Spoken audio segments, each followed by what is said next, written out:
Hello! Pour suivre la vidéo sur le Matiola en langue française, c'est du début jusqu'à la 12e minute environ.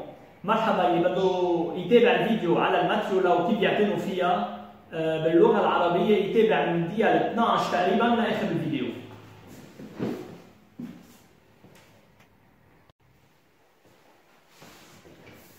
Salut tout le monde! Aujourd'hui on va parler du Matiola Incana, ou alors le giroflée d'été, le giroflée quarantaine, le giroflée des jardins, le giroflée des fenêtres. Il a plusieurs noms. On va juste prendre le nom le plus simple, le Matiola. J'ai noté juste les étapes dont je veux parler. On va commencer d'abord par l'origine de la plante. C'est une plante qui nous vient du sud de l'Europe, donc du bassin méditerranéen, côté Europe, donc de l'Espagne jusqu'en Turquie environ. Donc c'est une plante de terre calcaire et ça on va parler du sol après. C'est une plante de terre calcaire et une plante de chaleur, même si elle est rustique. Pour le type de la plante, c'est une plante qui va être semée en bisannuel, mais c'est une plante vivace, plantée souvent en annuel parce que la durée de vie est vraiment très courte. Moi, je les plante depuis 6 voire 7 ans. Chaque année, je renouvelle les plantes. On est au printemps là et voilà, je viens d'acheter parce que ceux que j'ai achetés il y a 1 an et demi, bon, ils sont morts. C'est le cycle de vie, voilà. J'ai fait même des semis. Les semis sont très faciles et ça prie. On va parler de semis après, pour la multiplication. On va passer maintenant à la floraison de la plante. C'est une plante, bon, elles ont été plantées en serre, c'est pour ça qu'on les a au début du printemps. Mais en général, si vous faites ça dans le jardin, alors vous aurez la floraison à la fin du printemps, début de l'été, jusqu'en septembre. Même si la floraison principale a fané, comme cela, c'est pas grave, on coupe la rampe florale, elles vont démarrer du côté comme cela. On a comme la blanche qui est là, et il y a le violet là qui va commencer. Donc elle va faire des pousses qui vont nous faire des fleurs jusqu'en septembre, ou même octobre, ça dépend des régions. Voilà, ça dépend des régions où on habite.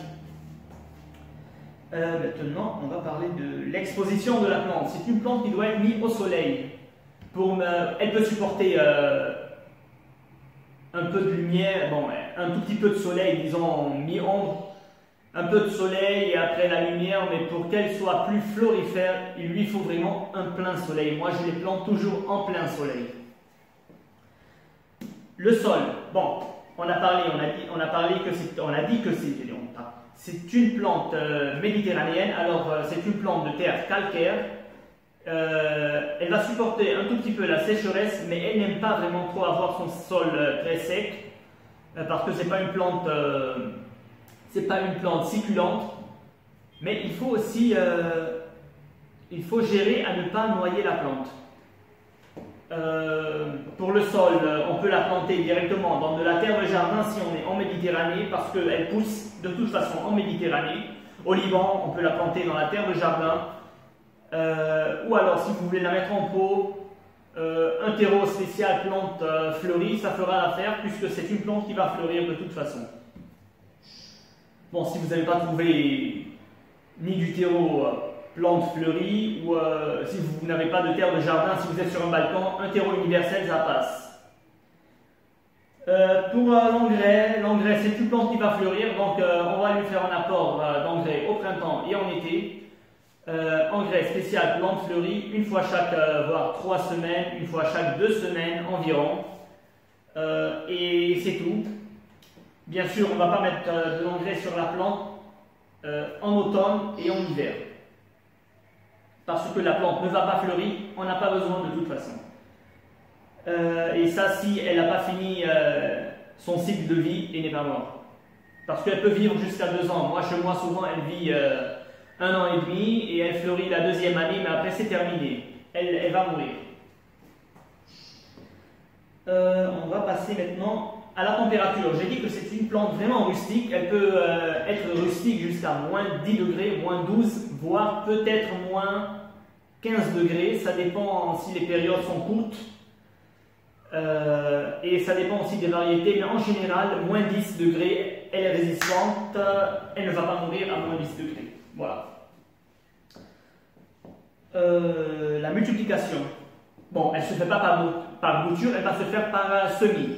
Moi, j'ai déjà fait des semis, j'ai fait ça il y a près d'un an et demi, c'était en 2019. À l'automne 2019, parce que c'est une plante qui va être semée comme plante bisannuelle. Bisannuelle, ça veut dire qu'il va pousser sur 2 ans. On va la semer à l'automne 2019, par exemple, ce que j'ai fait. J'avais déjà acheté, mais je voulais faire l'essai. Donc, j'ai eu des graines sur le marché, j'ai acheté. Bon, là, je ne vais plus acheter de graines parce que je vais laisser la plante me faire quelques graines parce qu'elle fait ses graines facilement. Je vais récupérer ces graines et la planter, tout simplement parce que je ne veux plus acheter des plantes avec la crise politique et économique au Liban.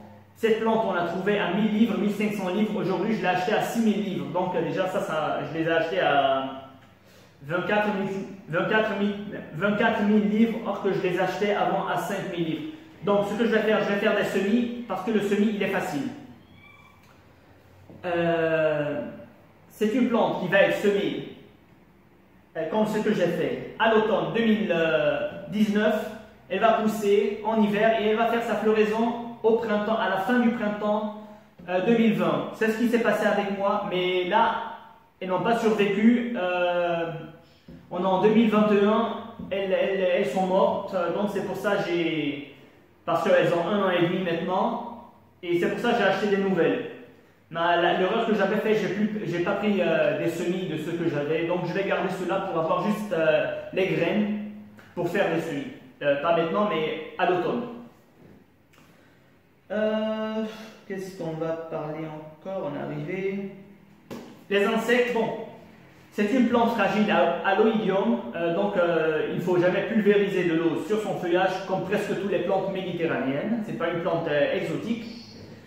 Il ne faut pas vraiment trop arroser le sol. Voilà, j'ai oublié de noter l'arrosage. Bon, on va parler des maladies et je vais vous parler de l'arrosage à la fin. C'est une plante vraiment très fragile à la pourriture. Elle peut avoir de l'oïdium, c'est de la poudre blanche sur son feuillage. Si c'est juste le début, alors il faut retirer les feuilles qui sont atteintes et faire un petit paillage au niveau du sol pour ne pas qu'il y ait vraiment de l'humidité pendant les grandes chaleurs qui va s'évaporer en grande quantité sur la plante. Mais quand on fait un paillage, il faut limiter les arrosages parce que le paillage va protéger le sol des rayons de soleil. Donc il faut arroser un peu plus moins. Et on a aussi, si vous arrosez vraiment trop et que vous noyez la plante, les racines seront très fragiles, elles ne vont pas supporter, elles vont pourrir et la plante va mourir. On peut avoir aussi des pucerons. Les pucerons, c'est facile, on prend du savon noir ou du savon liquide, on mélange avec de l'eau et on pulvérise une seule fois. En 10 minutes, vous allez être débarrassé des pucerons. Parce que le puceron, il est fragile et il va mourir très vite. Bon, maintenant, on va passer par l'arrosage. C'est une plante qui ne va pas supporter la sécheresse, même si elle va supporter un tout petit peu de sécheresse dans son sol, mais elle ne va pas aimer. Elle doit être plantée aussi dans un sol drainant, puisque c'est une plante méditerranéenne. Il ne faut pas la mettre dans un sol qui va vraiment garder l'eau, comme une terre argileuse par exemple.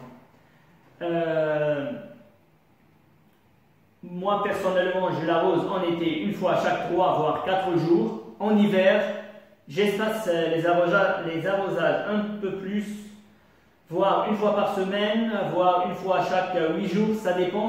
Il faut toujours s'assurer que le sol commence à devenir sec à moitié ou à 4 cm.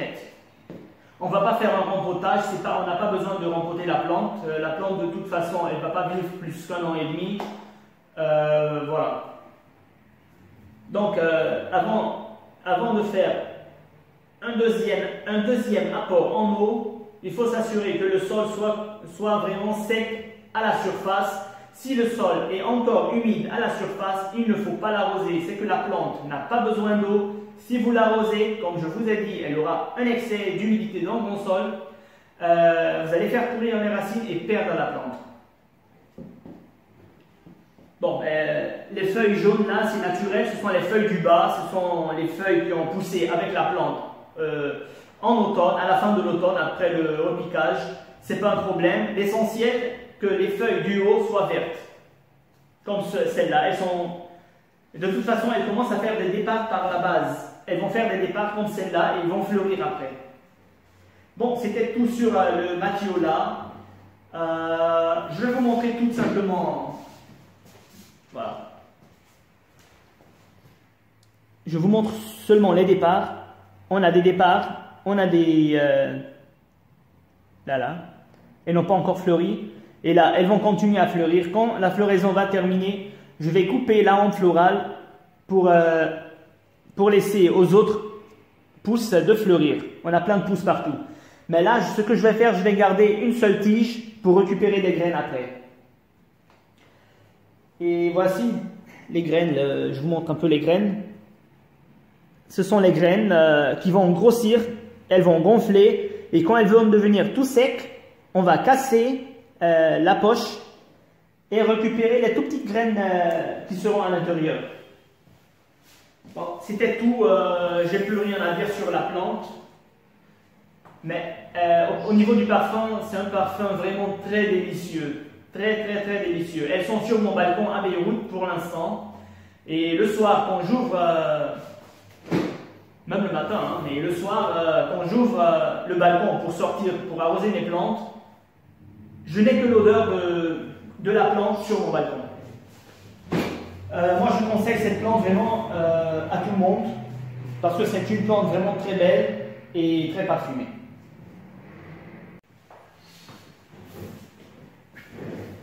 مرحبا، اليوم بدي احكي عن الماتيولا انكانا او الجيروفلي d'été, جيروفلي des fenêtres, جيروفلي des jardins, جيروفلي كارونتين. عندها عدة اسامي بس بدنا ناخذ الاهيم اللي هي الماتيولا. هلا انا بس كتبت كم معلومه، مش معلومات يعني، كم ايتاب يعني شو الاصل، شو كيف السقايه، وهيك مشان ما انسى احكي عن شيء. بدنا نبلش اول شيء عن الاصل تبع النبته. هيدي النبته اصلا من جنوب اوروبا، يعني عم نحكي عن البحر الابيض المتوسط، من الميله الاوروبيه، يعني عم نحكي عن اسبانيا لتركيا تقريبا. فهيدي النبته بتطلع بارض كرسيه او الارض اللي عندنا اياها بالبحر الابيض المتوسط. ونبته بتحب الشوب وبتتحمل شوي نقص المي. اذا نسيتوا تسقوها مثلا ممكن تتحمل كم يوم، بس مش اكثر من هيك. هلا بدنا نحكي عن التيب هي شو نوعيه البلانت. هيدي البلانت فيفاس، يعني منا موسميه، بتعيش عده سنين، بس الحياه تاعولها كثير قصيره، يعني بتعيش ماكسيموم سنتين، ما بتعيش اكثر من هيك. بنفس الوقت هي بلانت بيزانويل يلي هي مثل البونسي مثلا، بيزرعوها بذر بالخريف. مثلا انا عندي اليوم، انا بشتري منهم من 5-6 سنين تقريبا او اكثر من كمان، مش 7 سنين. كل سنه ونص بغيرهم لانه حتموت. كل سنه ونص، كل سنتين. هلا انا جبت من السنه الماضيه، لا مش السنه الماضيه، 2019 زرعت منها بذر، لقيت بذر. بيزرعوها مثلا، انا زرعتهم ب 2019، بنزرعهم بالخريف 2019، بتفرخ، بتفوت بالشتاء 2020 وبتعطيني الورده باخر الربيع 2020. بترجع بتضلها تعطينا ورد من الصيفيه للخريف. من بعدها بتوقف الورده تاعولتها، بتضلها خضراء وبترجع بتعطي سنه الجاي، بس اكثر من هيك ما بتعطي، لانه بتعيش ماكسيموم سنه ونص، سنتين ماكسيموم. فلازم تضلكم تجددوها للشتله. هيدي معناتها بلانت بيزانويل، يعني بتزرعوها على سنتين. تزرعوها بسنه تعطيكم ورده بسنه ثانيه. هلا بدنا نحكي شوي عن الفلوريزون، الورده تاعولتها. هلا نحن هون باول الربيع، اخر الشتويه باول الربيع هي عطينا ورد النبته عطيتني الورده تاعولتها لانه مزروعين تحت الخيم فلاعبين بالحراره تاعولها، بس اذا كنتوا زارعينها بالجنينه عندكم ما حتعطيكم ورده هلا، بدها تعطيكم ورده باخر الربيع واول الصيفيه لشهر 9 10 كمان حسب المناطق اذا في برد او في شوب. بدنا نحكي عن الاكسبوزيسيون، اكسبوزيسيون مطرح ما بدكم تزرعوها للشتلي. فيكم تزرعوها بالمي اومر يعني شويه تشمس الصبح او بعد الظهر باقي النهار بالضوء ومش على الشمس. بس الافضل اذا بدكم انه الورده تعطيكم النبته تعطيكم ورد اكثر واجمل لازم تنزرع تحت الشمس. بتحطوها تحت الشمس كل النهار النبته حتكون احلى وحتكون احسن، واصلا هيدي النبته بتحب الشمس لانه نبته بمنطقه البحر الابيض المتوسط يعني بمنطقه فيها شمس. هلا بدنا نحكي عن السول هي الارض التربه تاعولها تنزرع. اذا كنا بلبنان مثلا فينا نزرعها بالارض الجنينه تاعولتنا لانه اصلا هي بتطلع بشكل طبيعي بهيدا الارض، او بارض كلسيه ثانيه ما بيهمها الكلس ابدا. والافضل اذا كنت بدكم تحطوها بالبو مش بالارض، الافضل تجيبوا تيرو سبيسيال بلانت فلوري يعني تيرو خصوصي للورد لانه هيدي نبته بدها تعطينا ورد. اذا ما لقيتوا مش مشكله بتجيبوا تيرو يونيفرسال. اليونيفرسال بتمشي على كل البلانتات، ونفس الشيء اذا ما لقيتوا كمان مثل ما قلت لكم استعملوا التراب الجنيني تاعولتكم ما في ولا اي مشكله. الانجري هلا كيف بدنا نغذي النبته؟ هيدي النبته بنغذيها بانجري سبيسيال بلانت فلوري يعني انجري سماد خصوصي للورد، اسمها بتجي الاتيكيت عليها بلانت فلوري للورد خصوصي.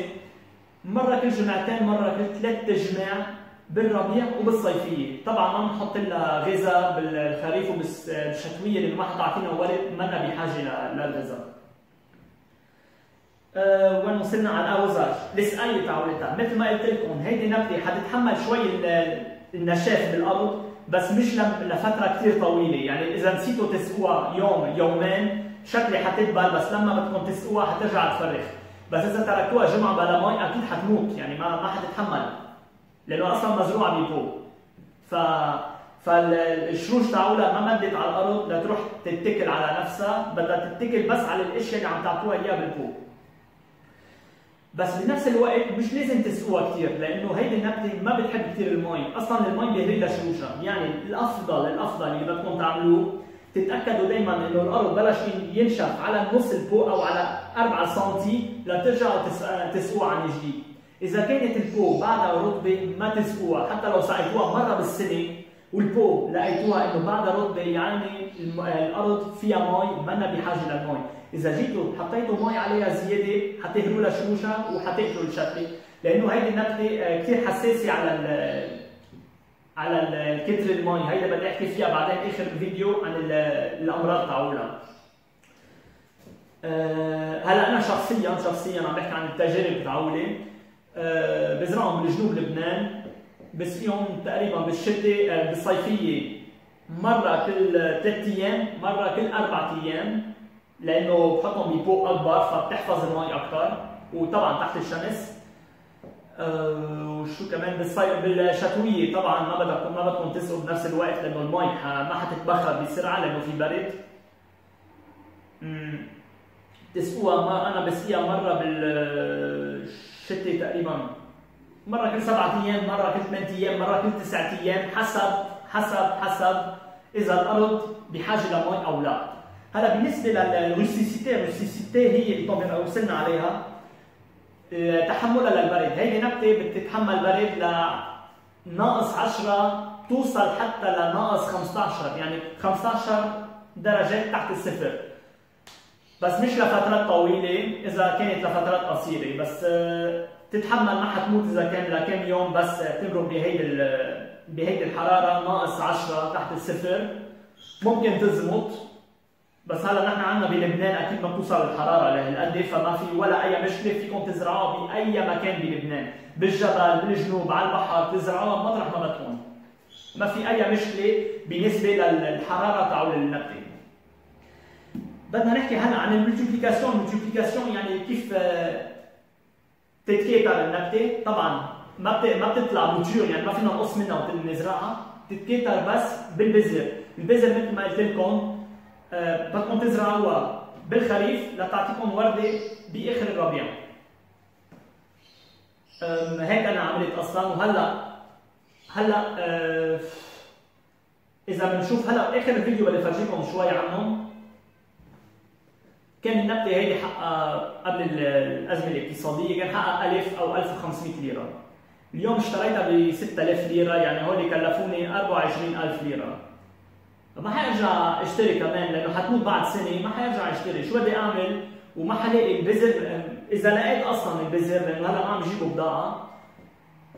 البذر صار كثير غالي. كنا نجيب مثلا البذر، انا جبتها من 2019 جبتها ب 2000 ليره، اليوم عم شوف على الانترنت حاطين الاسعار 10000 12000 ليره البذور. صاروا كثير غاليين لانه اصلا هول بيجوا من برا. فينا نرجع نحن نعمل بذر تاعولتنا مثل ما انا بدي اعمل. فبس تخلص الورده طبيعي بدي قصها من شان تفرخ لي. هلا هي عم تفرخ، خليني افرجيكم اياها عليه، ما زلنا عم بحكي فيها فرد مره.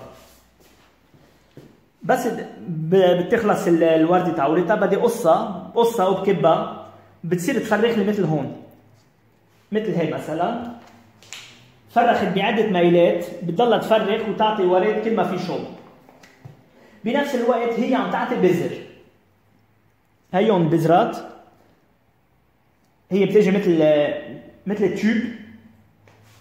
التيوب، حتكبر وحتكبر لتوصل تقريبا اذا اللي بيعرف السمسم تطلع مثل السمسم تقريبا، او مثل اللوبيا بس على صغير. لما بتكبر وبتنفش وبتصير لونها بني يعني استوت، بتقصوها وبتفتحوها وبتاخذوا البذرات اللي بقلبها، والبذرات اللي بقلبها هن اللي بدكم تزرعوهم. لانه ما عادش بدي اشتري بالغلا، فبدي لانه البذر تاعولها هينه لتطلع، فحاترك كم تيج. طبعا ما بدي اهلكها للشتله، لانه بس تتركوا النبته تعمل بذر بتكون عم تهلكوها. بدل ما تعطي الغذاء تاعولها لتعمل ورده، بتروح الغذاء كله لتعمل البذر. فاللي بدي اعمله بدي قص كل شيء، بس يخلص الورده تاعولتها بدي قصها كلها، كل الورد اليابس. بدي اترك فند واحد لتعطيني كم بذره لازرعهم. ما بدي اترك كل شيء لانه بتهلكوها على الفاضي للشتله. هيدي مثلا حقصها كلها البيضه، بس تخلص الورده بدي اترك بس فند واحد بس ليعطيني البذر تاعولها اللي بدي اخذهم لازرعهم السنه الجاي. هلا اذا شايفين نحن بنشوف انه في شويه ورق اصفر من تحت، ما لنا مشكله. هول الورق اللي طلعوا مع النبته بالخريف لما شيلوها ورجعوا زرعوها بالفوق، شيء طبيعي. بدها عمرها تقريبا 6 اشهر او 5 اشهر، بدها تيبس وتصفر. بس المهم عندنا انه ما يكون الورق من فوق يكون اصفر، لازم الورق من فوق تضلها خضراء لنتاكد انه النبته فعلا ما يشبه شيء. فاذا الورق من تحت صفر هذا شيء طبيعي. هلا بدنا نحكي شوي عن الحشرات والامراض تاعول النبته. مثل ما قلت لكم هيدي النبته كثير حساسه على كتر المي، دغري بتهروا لها شروشها، فدائما تنتبهوا من المي. ما حد يتحمل ابدا لانه فيها كثير حساسه عن الامراض الفطريه. هلا بنلاقي كمان اويديوم عليها. الاويديوم شو هي؟ الاويديوم هي مثل بودره بيضاء بتجي على الورق والورقه تاعولتها. اذا ما كانوا كتار الاويديوم عليهم بنقص بس الوراق اللي فيهم اويديوم وبنكبهم بعيد، بنحرقهم، بس ما تتركوها بالارض الجنينه تاعولتكم لانه ممكن ترجع تراجع. بس اذا بحال عن جد انه فيها كثير اويديوم، ساعتها بدكم تستعملوا شو اسمه فونجيسيد. فونجيسيد هي دواء رش للفطريات. انا ما بفضل يعني، فاول ما تلاقوا اويديوم شيلوها. كيف الاويديوم كيف تجي؟ هي مرض فطري بيجي لما بيكون في كثير طوبه على الشتله. طبعا نحن هيدي نبته بتطلع بمناطق شوب، يعني البحر الابيض المتوسط، منا نبته استوائيه، ممنوع ترش مي على ورقها. لانه بس ترشوا مي على ورقه بتكون عم تعطيها رطوبه كثير، هيدا بيعمل ديكلانشمون للاويديوم، هيدا اللي بتجيب الاويديوم. بنفس الوقت اذا كان في كثير شرب وعم تسقوا وصار في كثير تبخر من الارض، ممكن هيدي تعمل اويديوم. شو لازم تعمل؟ لازم تعمل باياج. باياج هي كل شيء قش او نجاره خشب، بس طبعا انتبهوا الخشب اللي بيستعملوها للبيوت بيكون في مواد بقلبها مشان السوس، اذا حطيتوها بتاكلها للشتله، فتاكدوا انه النجاره تبع الخشب يكون ما فيهم مواد ضد السوس. فبتحطوا نشاره او بتحطوا قش تقريبا على 2 سم من الارض، منشان تمنعوا هيدا التبخر على ضربة الشمس انها تتبخر بكثرة على الشتلة، اذا كنتوا مثلا بشهر 6 او شهر 7 او 8، لانه هيدا اكثر فترة فيها شغل. بنفس الوقت اذا انتم حطيتوا باياج، يعني حجبتوا الشمس على الارض. يعني شو عملتوا؟ خليتوا الارض تحفظ المي اكثر، فانتبهوا على السقايه، اذا كنتوا عم تسقوا مره كل 3 ايام بدكم تسقوا مره كل 5 ايام او مره كل 6 ايام حسب الارض والبو تاعولكم، تاكدوا من المي. انا ما في اعملها عندكم، انا قلت لكم بس الطريقه، قبل ما تسقوا تاكدوا انه الارض بلشت تنشف، لانه اصلا ما بعرف وين بدكم تحطوها وما بعرف وين اصلا انتم باي منطقه. هلا بعتقد هيدا كل شيء لما حكينا عن الريحه، هيدي نبته ريحتها كثير حلوه.